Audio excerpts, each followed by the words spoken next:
¿Qué tal, queridos amigos? Qué gusto saludarles una vez más. Me siento tan contento de estar acá con ustedes nuevamente. De antemano, una sincera disculpa porque por diferentes circunstancias no pudimos traer el repaso de la lección en estas semanas pasadas, pero acá estamos por la gloria de Dios y por la bendición que Él nos da. Hoy llegamos a la lección número 11, que sin duda alguna tiene un tema interesante. El título: el Padre, el Hijo y el Espíritu. Durante mucho tiempo hemos oído nosotros hablar acerca de esta Trinidad, de este Dios Trino.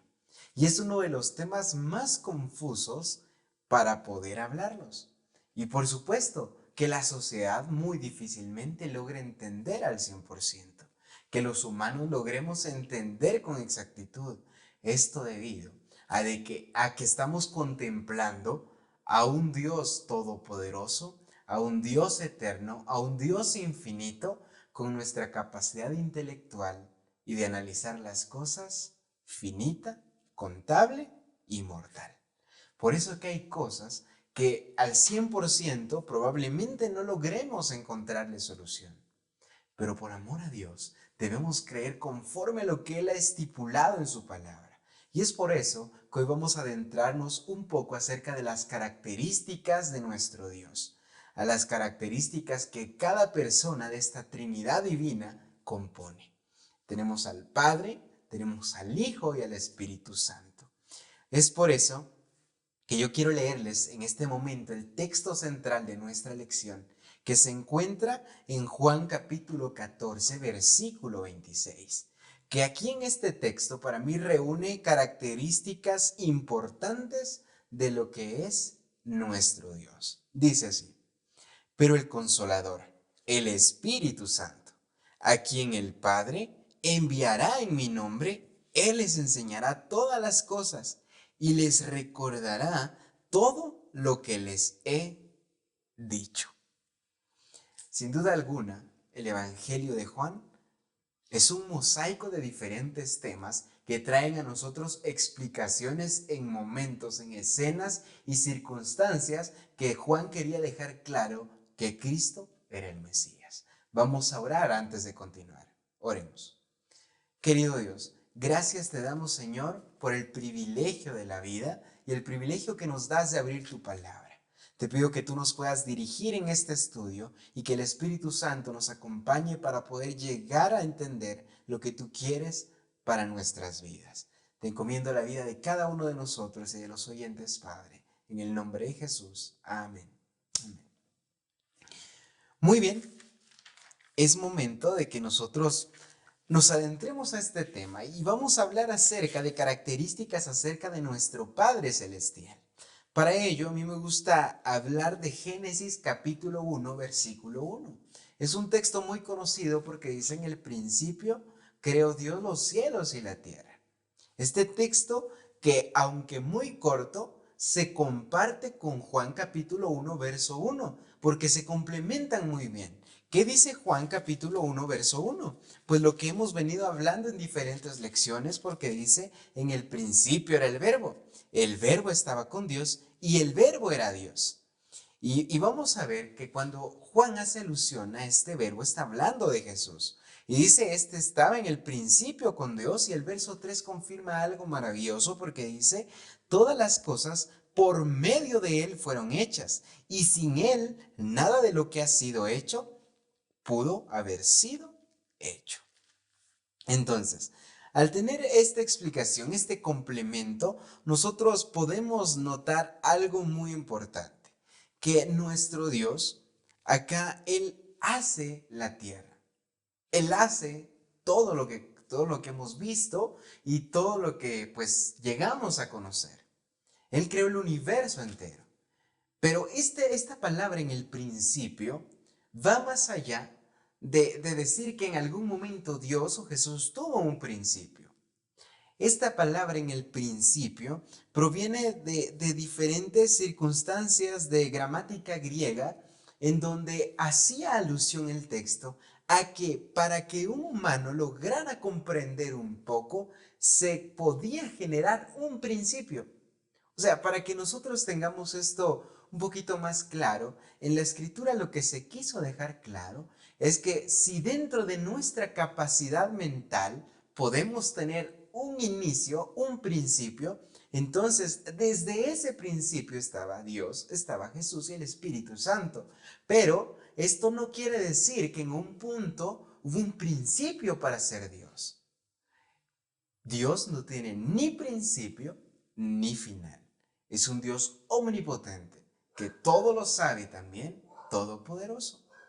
Entonces, estas características, pues nosotros las podemos encontrar de una manera muy bonita, y es que aún con su perfección, aún siendo el dueño de todo, la potestad de hacer todo lo que Él hace, lo que quiere hacer, y su perfección en obrar, Él quiso, por su misericordia, crear a la humanidad.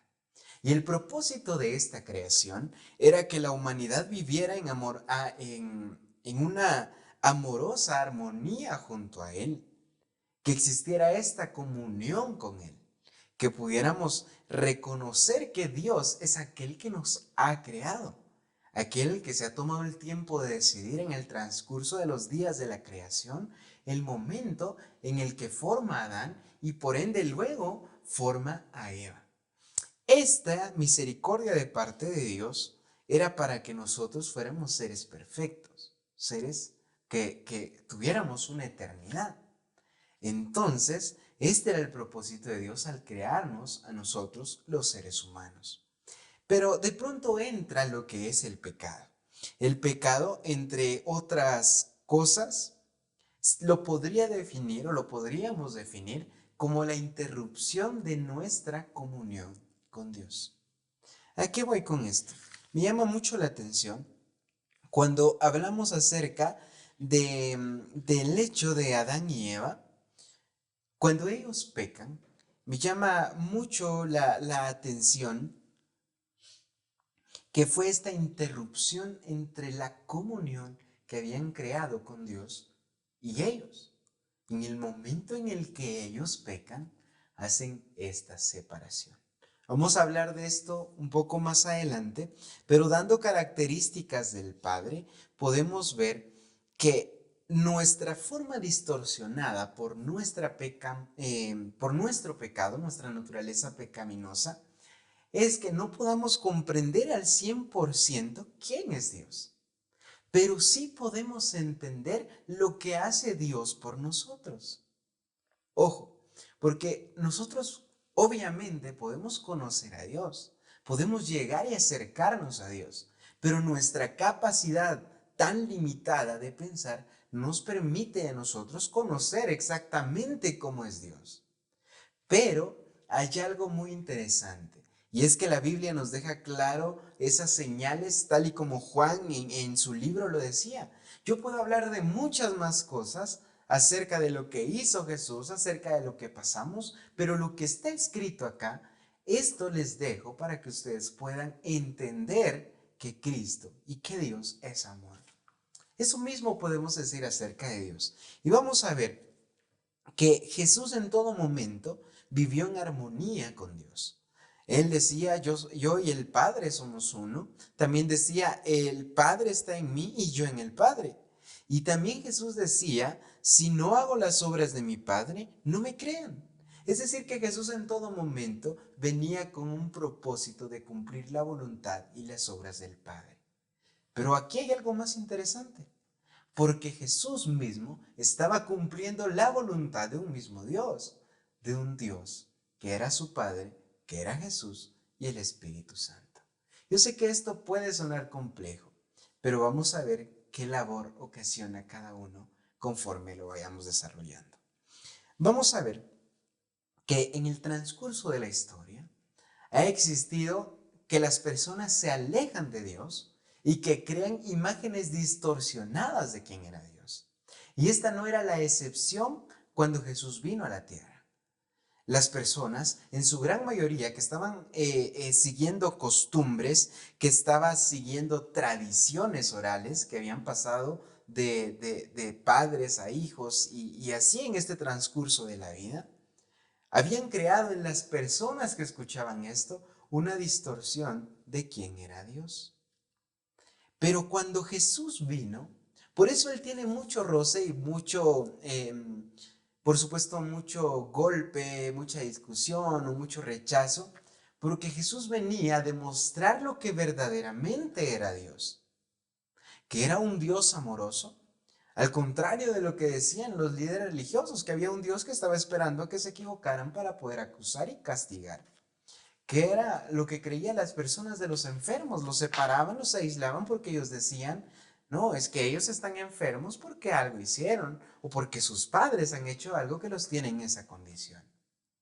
La separación humana, la separación, esta barrera que existía entre un tipo de persona y los que se creían ser los verdaderos hijos de Dios, los verdaderos merecedores de hacer lo correcto, era muy grande. Esta barrera no permitía visualizar los errores de que cada uno estaba cometiendo.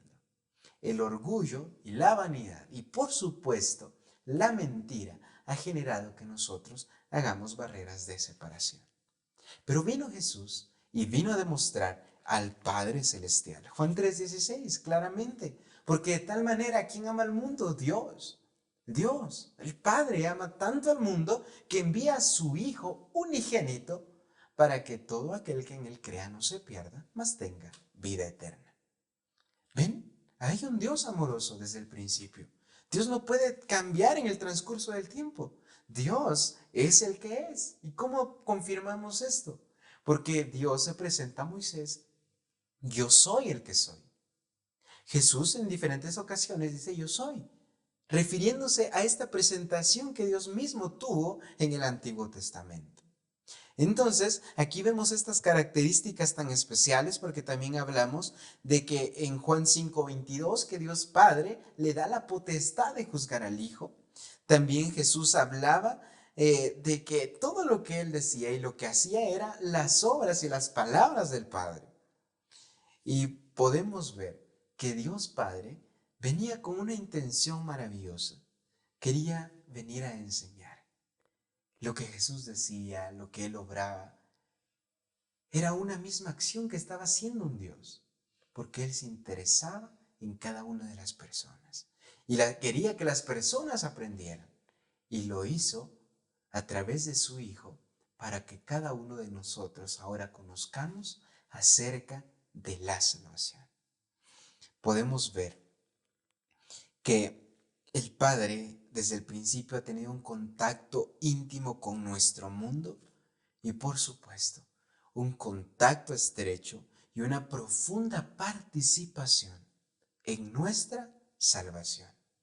Era la voluntad del Padre que usted y yo ahora tengamos la oportunidad de acercarnos a Jesús que intercede por nosotros. Y aquí vamos a tocar este tema hablando de Jesús y el Padre. Y es que vamos a ver, regresando al tema de Adán y Eva, cuando sucede esto del pecado, vamos a abrir Génesis capítulo 3, versículos 7 al 9. Vamos a ver, después de que ellos habían cometido este pecado, que habían tenido, ¿qué cosa? La interrupción de su comunión con Dios. Vean lo que pasa.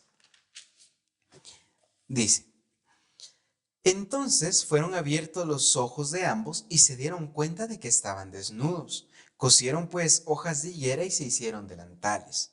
Luego oyeron la voz de Jehová que se paseaba por el huerto. Oigan esto, que Dios estaba en el huerto. Un contacto íntimo con el mundo, con su creación. Entonces dice,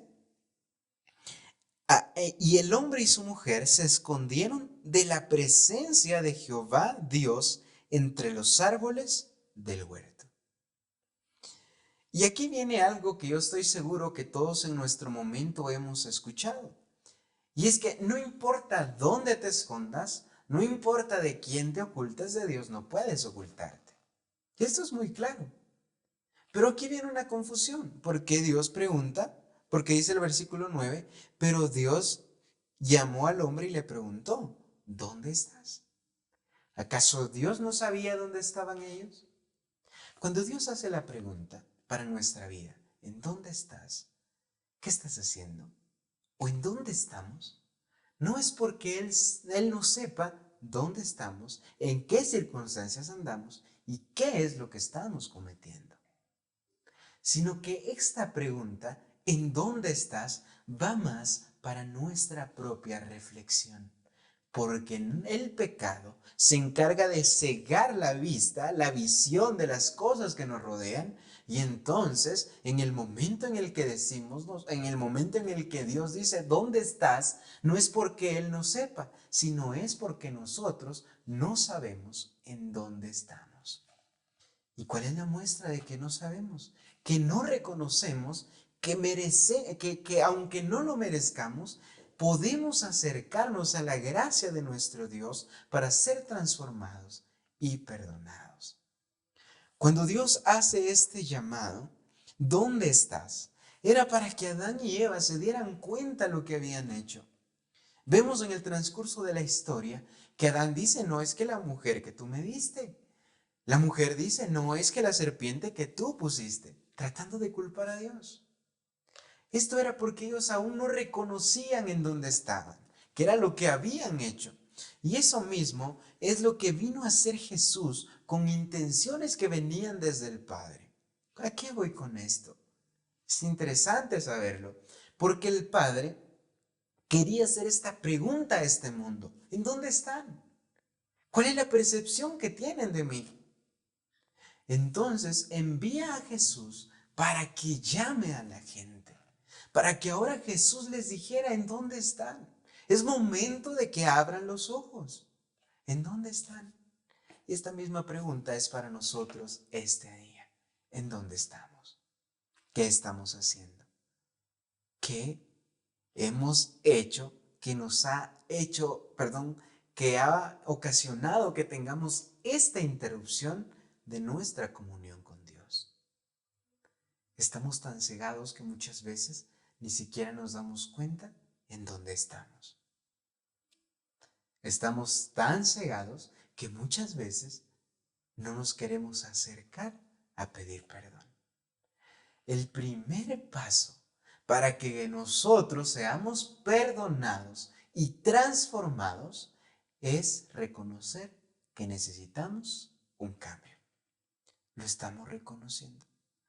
Vamos a ver nosotros aquí en nuestra lección que la intención de la deidad, de este Dios trino, de estas personas divinas, de nuestro Dios, es que ellos quieren ofrecernos a nosotros la sanidad del corazón.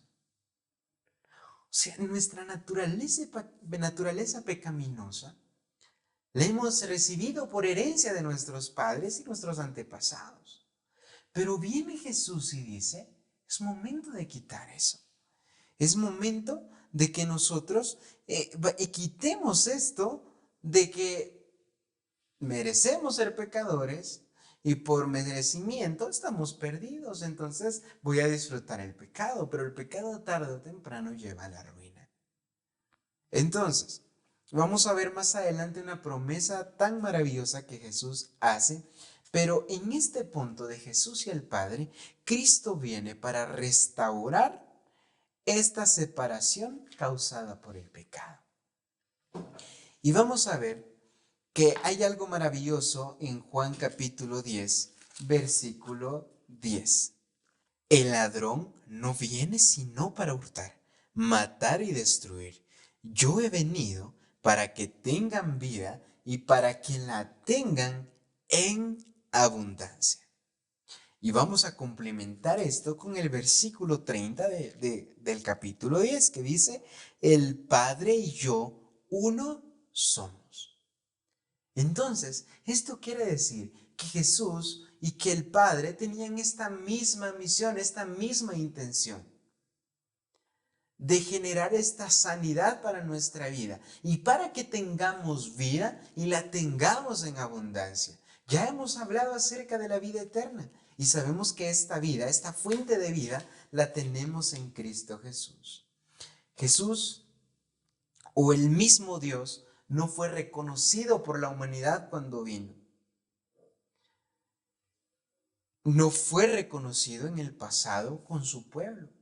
El pueblo cada vez se alejaba más de él. Dios las personas habían ocultado de su mente el reconocer a Dios. Cuando Jesús viene, cuando Dios envía a su único hijo, Él lo hace, como dije antes, para poder nuevamente ser conocido. Vamos a ver que la palabra conocido tiene mucho más para nosotros. Y vamos a ver que conocer al Hijo es conocer al Padre. Y esto lo vamos a ver a lo largo del Evangelio de Juan. Y es que en el Evangelio de Juan, la palabra Padre se menciona aproximadamente 136 veces. Esto es mucho más de lo que se menciona en general en los otros evangelios. Pero es que Juan en la escritura, en las palabras de Jesús, quiere dejar claro que Dios estaba ahí mismo con ellos porque allí estaba Jesús. Y entonces conocer al Hijo, reconocer a Jesús en aquel momento, era reconocer a Dios mismo. Y todo esto vamos a ver que Juan 1:18 nos dice algo interesante porque llama la atención, que dice: a Dios nadie lo ha visto jamás. El unigénito Hijo que está en el seno del Padre, Él los ha dado a conocer. Entonces, aquí venía Jesús, venía a explicar, venía a enseñar, venía a sanar corazones, a sanar enfermedades y a presentar al Padre. Aquellos que aceptaron al Padre reconocieron a Dios, aquellos que aceptaron a Jesús, que reconocieron a Jesús, conocieron también al Padre. Y es que esto me llama mucho más la atención porque dice en Juan 6, versículo 40, algo maravilloso que yo quiero leerlos, porque dice: y esta es la voluntad del que me ha enviado, que todo aquel que vea al Hijo y cree en Él tenga vida eterna, y yo lo resucitaré en el día final. Una promesa maravillosa. Reconocer el poder de Dios en Jesús para reconocer que Él vino a esta tierra a enseñar, a ser despreciado, a ser humillado, a ser sacrificado, pero también vino para resucitar, para cumplir con esa promesa de que ahora usted y yo podemos tener salvación. Y ahí está esa promesa en la Biblia. Aquí está este texto que Jesús dice que Él vino a cumplir la voluntad del Padre, porque todo aquel que en Él crea va a tener vida eterna, porque Él lo resucitará en el día final. Qué bendición saber esto y saber algo también muy interesante en Juan capítulo 15, que yo quiero leerlo para ustedes. Juan capítulo 15, versículo 1 dice lo siguiente: yo soy la vid verdadera y mi Padre es el labrador. Jesús no dudaba en presentarse como hijo de Dios. No dudaba en decir: esta es la voluntad de Dios. Esto generaba rechazo, conflicto y todo lo que sabemos. Pero Dios no dudaba en esto. Jesús no dudaba en decir: yo soy uno con el Padre. Yo soy el Hijo y Dios es mi Padre. Y vean lo que dice el versículo 9, que a mí me encanta, porque dice: como el Padre me ha amado, así también yo os he amado. Permaneced en mi amor. ¿Y cuál es ese amor? O sea, Jesús está diciendo aquí: yo los amo como mi Padre me ama a mí. O sea, porque tenían un mismo amor ellos dos. Y querían llegar con nosotros y querían compartir con nosotros un amor verdadero. Un amor que en nuestra capacidad tan limitada muchas veces se ve con diferentes afecciones, con diferentes roces, pero Dios venía a dar un amor verdadero. Jesús venía a ofrecer este amor, pero Él nos amó y nosotros lo amamos porque Él nos ha amado primero. O sea, nosotros no podríamos amar si Dios no nos hubiera amado primero. Pero ¿qué es amar a Dios? Vean, el versículo 10 de Juan 15 dice: si guardáis mis mandamientos, permaneceréis en mi amor, así como yo guardo los mandamientos de mi Padre y permanezco en su amor. Si hay alguna duda en por qué guardamos los mandamientos hoy, del por qué estos mandamientos que Dios le dio a Moisés, por qué siguen vigentes o por qué deberíamos aplicarlos, Pues déjenme decirles algo muy cierto. La ley de Dios estaba en el arca del pacto, en el arca, dentro de aquel arca. Las leyes que causaban conflictos, castigo y todo esto que se puso porque el pueblo necesitaba algo más estricto para poder enderezar su camino, fue puesto a un lado, dando seña de que esa ley iba a ser temporal. Pero los 10 mandamientos dados a Moisés por la misma escritura de Dios no es una ley temporal, es una ley que permanece para siempre. Y permanecer en el amor de Dios es guardar sus 10 mandamientos, sin eliminar uno, sin alterar otro. Los 10 mandamientos son los que son. Porque qué lógica tendría que un Dios sea eterno y que permanece el mismo siempre y que su ley así no lo sea. ¿Me entienden? Permanecer en el amor de Dios, permanecer en el amor de Jesús es guardar sus 10 mandamientos. Vamos a ver ahora acerca de algo maravilloso que Jesús deja en el momento en el que Él se va. Y con esto vamos a cerrar y vamos a ir completando. Y es que el Espíritu Santo queda luego de Jesús. Y vamos a ver Juan capítulo 1. Aquí nosotros podemos encontrar tanto en el capítulo 1 de Juan.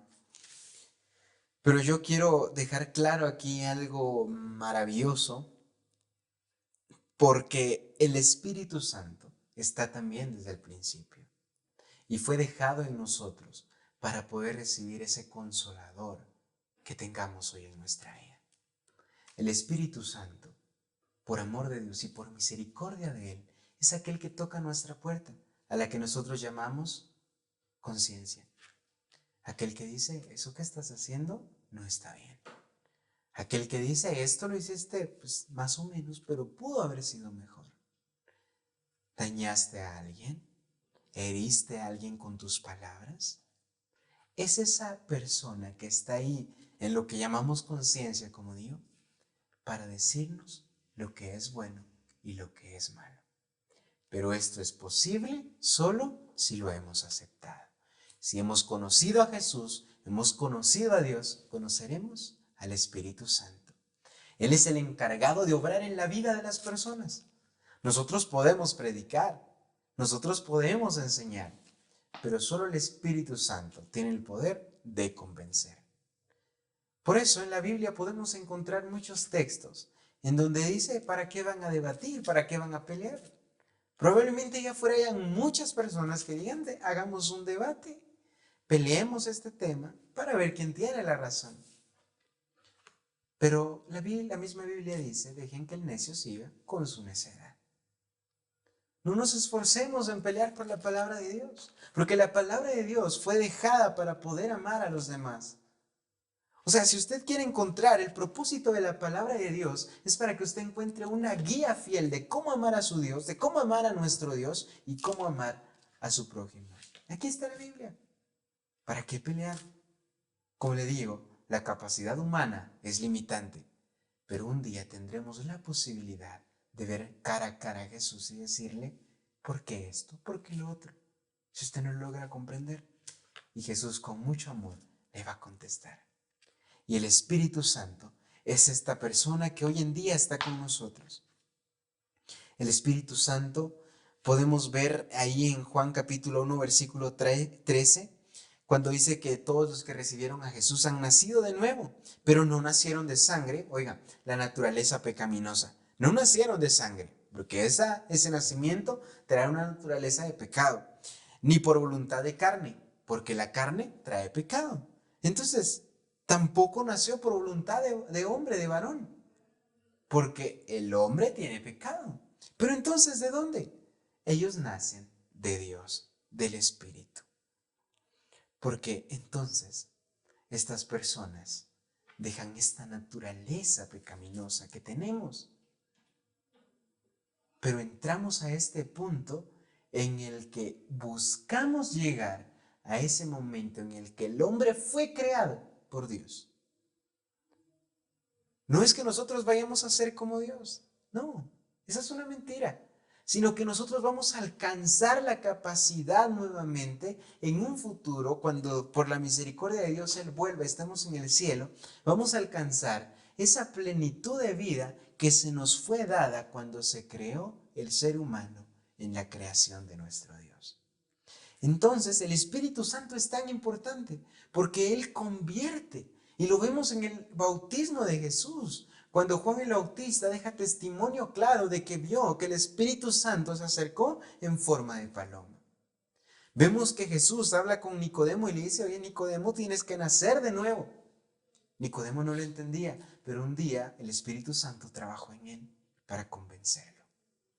Así es el Espíritu Santo.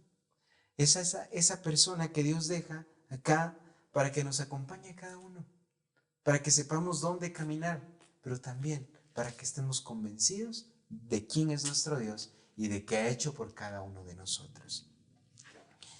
La clave para saber qué es correcto, verdadero y qué es lo que está bien para mi vida es pedirle a Dios la guía del Espíritu Santo. Si usted tiene duda de que si esto que está haciendo está mal o está bien, pídale a Dios que el Espíritu Santo sea quien le guíe. La Biblia dice: pidan sabiduría y sabiduría les será dada. Pidamos con fe para que conozcamos esto.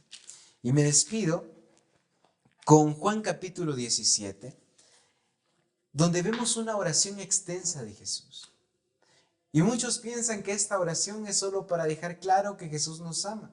Y sin duda alguna es un punto importante, porque Jesús acá en esta oración, yo le invito a que usted lea Juan 17, aquí en esta oración de despedida, Él ora no solo por sus discípulos de aquel momento, sino ora por todos aquellos que en su momento tendríamos o vendríamos a creer en Él. Jesús oró por usted. Jesús conocía su nombre con exactitud. Jesús lo llevaba en mente en esta oración. Y vemos algo que me encanta, y es que aparte del amor que Jesús demuestra en esta oración, Él pide una oración especial porque conozcan al Dios verdadero. Verso 3 de Juan 17. Y esta es la vida eterna, que te conozcan a ti, el único Dios verdadero, y a Jesucristo, a quien has enviado. En la oración de Jesús, Él quería dejar clara su verdad, dejar clara la verdad de nuestro Padre, que nosotros pidiéramos al Espíritu Santo que nos guiara por la verdad. Y lo podemos notar. Jesús quería dejar claro cuál era la muestra de que verdaderamente Él nos amaba y cómo nosotros demostramos nuestro amor a Dios. Y hay algo que me encanta para cerrar, que es el verso 14 que dice, verso 13, perdón, cuando Jesús hace esta oración indicando que Él volvería a donde estaba el Padre, Él dice: pero ahora vuelvo a ti y hablo esto en el mundo para que tengan mi gozo completo en sí mismos. Y yo les he dado tu palabra y el mundo los odió porque no son del mundo, como tampoco yo soy del mundo. No ruego que los quites del mundo, sino que los guardes del mal. No son del mundo, como tampoco yo soy del mundo. Santifícalos en tu verdad, tu palabra es verdad. Jesús aquí ora por cada uno de ustedes. Aquí Jesús ora por usted diciendo: oye, no importa cuánto sufras, no importa el problema que tengas en este momento. Probablemente todas las noches estás llorando porque no logres sanar una herida. Pero Jesús lo incluyó en esa oración. Jesús dijo: no te pido que los quites aún del mundo, porque en el mundo hay sufrimiento, pero guárdalos del mal. Santifícalos en tu verdad, porque un día veremos a Jesús nuevamente. Y Él dirá estas palabras maravillosas, que no dudo en repetirlas las oportunidades que sean posibles. Pero qué glorioso será el día en el que Jesús le vea cara a cara y le diga: buen siervo fiel, sobre poco fuiste fiel, sobre mucho te pondré. Espero que ese sea un mensaje de esperanza para escuchar las palabras de bienvenida al cielo. Entra en el gozo de tu Señor. Me emociona y espero que usted también. Vamos a orar para despedirnos. Querido Dios, gracias te damos, Señor, porque sin duda alguna, por tu amor y tu misericordia, podemos conocer acerca de tu palabra, acerca de quién eres, acerca de quién fue tu Hijo cuando vino aquí a la tierra y, por supuesto, el gran sacrificio que hizo por cada uno de nosotros. Y también, Señor, te agradezco porque has dejado al Espíritu Santo para que se mueva en nuestras vidas, para que sigamos aferrados a tu verdad y aferrados a tu palabra. Te pido, Señor, que podamos seguir trabajando en nuestro carácter, pero que no sea con nuestras fuerzas, sino con las fuerzas que tú nos prometiste darnos cuando nosotros le abrimos la puerta al Espíritu Santo. Te lo pido, Padre, bendícenos, guárdanos y protégenos. Te lo agradezco en el bendito nombre de tu Hijo, Cristo Jesús. Amén y amén. Que Dios los bendiga. Ha sido un gusto compartir con ustedes nuevamente. Pasen una bendecida semana.